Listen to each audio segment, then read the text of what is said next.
யூதா நிருபம் 14-15 ஏனோக்கு என்ன சொல்றாரு? தேவனுடைய வருகையை குறித்து பிரசங்கித்தாருன்னு இருக்கு. ஆதாமுக்கு 7ஆம் தலைமுறையான ஏனோக்கும் இவர்களை குறித்து எல்லாருக்கும் நியாயம் தீர்ப்பு கொடுக்கிறதற்கும் பாருங்க தொடர்ந்து இருக்கு. அதுக்கு அடுத்த வசனம் என்ன இருக்கு? வருகை குறித்து பிரசங்கித்தாருன்னு இருக்கு. அப்படி வருகை குறித்து பிரசங்கிக்கும் போது நீங்க நல்லா யோசித்து பாருங்க. ஆதாம் வரைக்கும் ஒருவேளை சொல்லியிருக்கோம், இல்லை ஏனோக்கு பேரா, இல்லை கொள்ளு பேரா, உனக்கு தலைக்கு சுகம் இல்லையால, அவர் ஒன்னும் வரமாட்டாருன்னு. ஆனா உங்களுக்கு ஒரு ரகசியம் தெரியுமா? அந்த மனுஷன் எடுத்துக்கொள்ளப்பட்ட பிறகு உண்மையிலேயே உயிரோடு இருந்த குடும்பத்தாரும் சரி, எல்லாரும் சுற்றுப்புறத்தாரும் சரி, எல்லாருமே ஏனோக்குங்க தேடிட்டே இருந்திருப்பாங்க.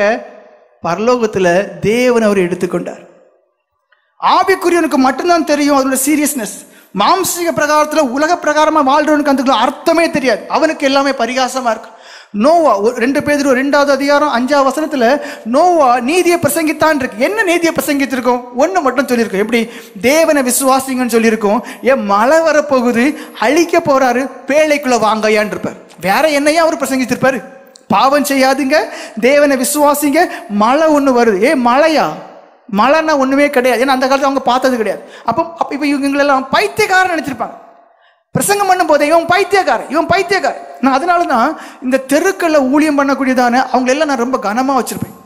ஏன்னா அவங்க எல்லாம் நீங்க பாருங்க, ஒரு பக்கரையும் போட்டுட்டு தன் குடும்ப வீட்டுக்கு வேலைகள் வரைக்கும் செய்யாம அது ஒவ்வொரு இடமா போய் இந்த டிராக்ஸ் எல்லாம் கொடுத்து தெரியும், பார்த்த பைத்தியக்காரன் போல தெரியும். ஆனா எனக்கு அவங்கள பார்த்து கனம். ஏன்னா அவங்கள பார்க்கும்போது நாடோடி மாடி இருந்தாலும் தேவனுடைய பார்வையில விசேஷமானது. ஒரு சிலர் எல்லாம் நான் கேட்பேன், எதனால இப்படி பண்றீங்க நீ? அப்போ ஒரு சில நன்மைகளை தேவனை பெற்றுக்கொண்டதுனால அவருக்கு சாட்சியா இருக்கணும்னு சொல்லி 2 நாள் வேலைக்கு போவோம், 2 நாள் வேலைக்கு போக மாட்டோம், அந்த சம்பளத்துல தான் நாங்க ஊழியம் பண்றோம்னு சொல்லுவாங்க. ஆச்சரியமா இருக்கும். நமக்கு அவங்களெல்லாம் பார்த்தா பரதேசியமா இருக்கும். உங்களை எத்தனை பேர் பரிகாசம் பண்ணியிருப்பீங்க, பிழைக்க தெரியாம வீடு வீடா தெரிஞ்சிட்டு இருக்காங்க. ஆனா அவங்க ஆவிக்குரியவங்க, அவங்களுக்கு தெரியும் உலகம் அழிய போகுது, கிடைக்க வேண்டியதான சுவிசேஷத்தை கொடுப்போம், தப்ப வேண்டிய தப்புமே. நோவா அந்த காலத்துல நீதியை பிரசங்க தான். அது எதுவா இருந்திருக்கும்? தேவன் வரப்போகிறார், நியாய தீர்ப்பு ஒண்ணு இருக்குது, ஆண்டவரை இயேசு கிறிஸ்து தேவனை ஏற்றுக்கொள்ளுங்க, பாவத்தை விடுங்க, மழை வரப்போகுது, நீ பேழைக்குள்ள வா. சிரிச்சிருப்பாங்க, பரிகாசம் பண்ணிருப்பாங்க. முடிவு அவர்களுக்கு பரிதாபம். ஆவிக்குரியவர்களாக தேவ வசனத்தை எடுத்து பிரசங்கிக்கூடியதான் நாங்க உங்க பார்வையில பைத்தியக்காரனா இருக்கலாம்.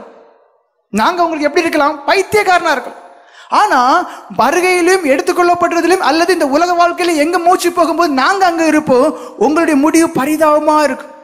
வெளிப்படுத்தின விசேஷம் 2ஆம் அதிகாரம் 7ஆம் வசனம் சொல்லுது, ஆவியானவர் சபைக்கு சொல்லுறத காதுள்ளவன் கேட்கணும். ஆவியானவர் சபைகளுக்கு சொல்லுகிறதை காதுள்ளவன் கேட்க கடவன். என்ன சொல்லப்பட்டிருக்கு? சுவிசேஷம்ங்கிறது அது தேவனுடைய வார்த்தை. பரிசுத்த ஆவியானவரை கொண்டு, பரிசுத்த மனுஷர்களை கொண்டு அது எழுதப்பட்டதான ஒரு ஆவியானவர் சபையை உணர்வடைய வேண்டும் என்று எச்சரிக்கிறார்.